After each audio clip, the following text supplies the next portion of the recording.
I got so much motherfucking design on right now.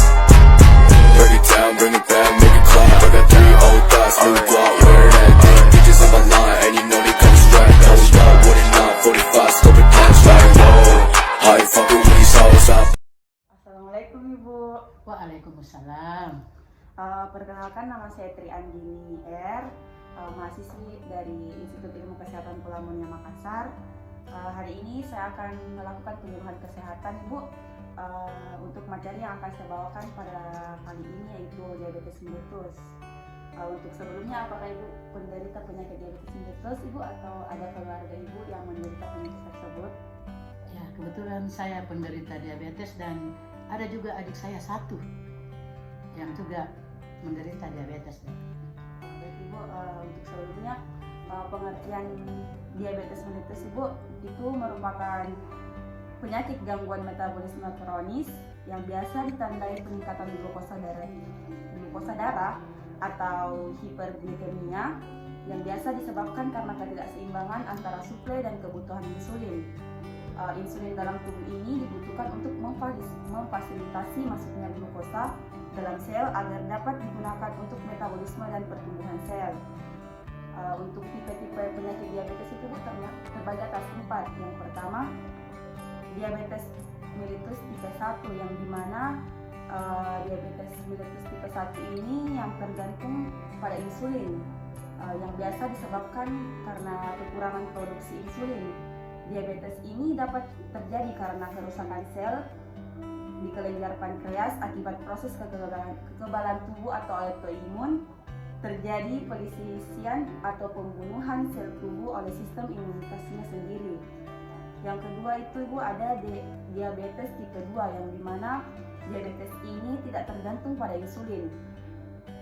Jenis diabetes ini dapat menyerang siapa saja, semua kalangan usia, tetapi diabetes tipe 2 ini biasanya lebih mungkin terjadi pada orang dewasa atau lansia karena faktor gaya hidup yang tidak sehat seperti kurang gerak dan kelebihan berat badan. Dan yang selanjutnya ada diabetes tipe 3. Diabetes tipe 3 ini disebabkan oleh kurangnya suplai insulin ke dalam otak. Minimnya kadar insulin dalam otak dapat menurunkan kerja dari regenerasi sel otak sehingga memicu terjadinya penyakit lain. Untuk yang selanjutnya diabetes mellitus gastrointestinal, yaitu diabetes yang terjadi pada ibu hamil. Tipe diabetes ini terjadi selama kehamilan, bisa menyerang ibu hamil. Walau seorang ibu hamil tersebut tidak memiliki riwayat diabetes, tetapi ketika mengalami kehamilan bisa saja dapat terjadi timbulnya diabetes gastrointestinal ini. Selanjutnya ada penyebab penyakit diabetes mellitus. Yang pertama itu faktor genetik atau keturunan. Yang kedua nutrisi. Yang ketiga ketidakmampuan pankreas menghasilkan hormon insulin. Keempat gangguan sekresi insulin pada pankreas. Yang kelima infeksi virus terhadap sel beta pada pankreas. Dan yang keenam usia di atas 45 tahun yang menderita penyakit hipertensi, kegemukan, kurang olahraga dan sering mengalami stres dalam kehidupan. Dan yang terakhir ada gaya hidup. Tanda dan gejala penyakit diabetes mellitus itu terbagi atas 3. Yang pertama, tanda gejala awal. Biasanya pada gejala awal ini itu penderita penyakit diabetes mellitus itu gampang lelah karena terjadi penyerapan glukosa oleh sel tubuh menurun. Biasanya hal ini menjadi penyebab kurangnya ketersediaan energi sehingga tubuh merasa mudah lelah walaupun banyak mengkonsumsi sumber tenaga. Yang kedua, banyak minum dan mudah haus.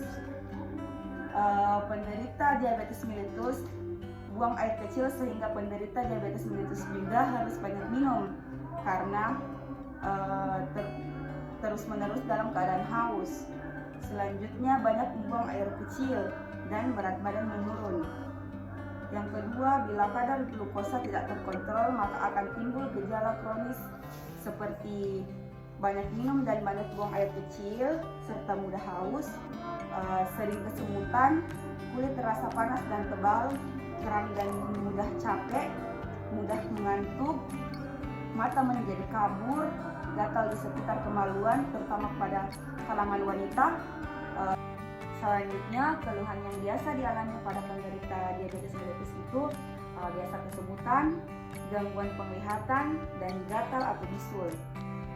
Selanjutnya di sini cara perawatan dan mengontrol penyakit diabetes mellitus. Yang pertama ada diet makanan. Nah, sebaiknya para penderita diabetes mellitus ini mengkonsumsi makanan yang rendah karbohidrat seperti bihun, kentang, mie kering, nasi merah, dan lain-lain. Yang kedua, rendah garam. Garam juga harus dibatasi, terutama pada penderita penyakit hipertensi. Yang ketiga, rendah gula.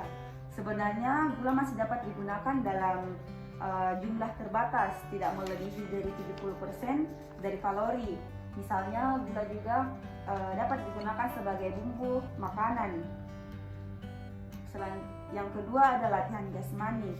Latihan jasmani di sini sebaiknya penderita penyakit diabetes ini harus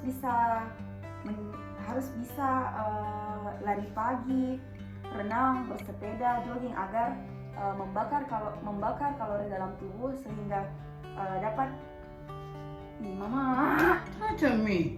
Cepat mulainya itu. Dia bukan bisa sehingga terjadi pembakaran dan berkeringat apa itu. Jangan tidak langsung maksudnya. Yang kedua ada latihan jasmani.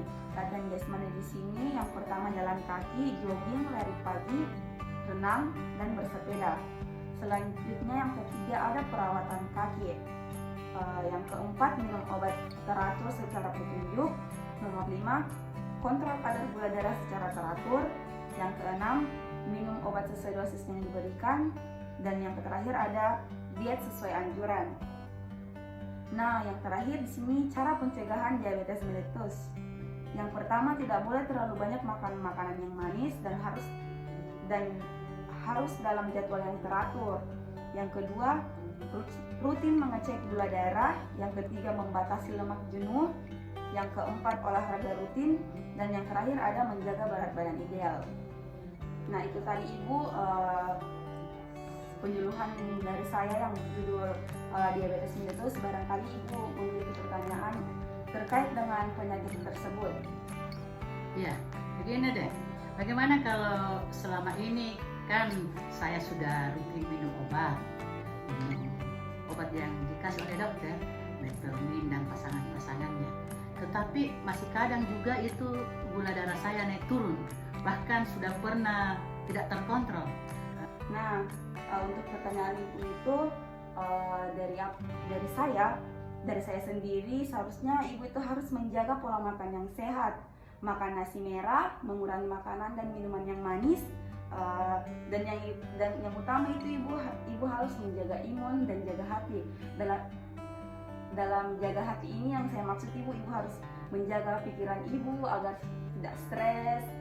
Karena biasa Ibu juga faktor yang membuat gula darah itu naik itu Bu dari faktor pikiran. Terima kasih. Baik Ibu, terima kasih atas waktunya. Sekian dari saya. Wassalamualaikum warahmatullahi wabarakatuh.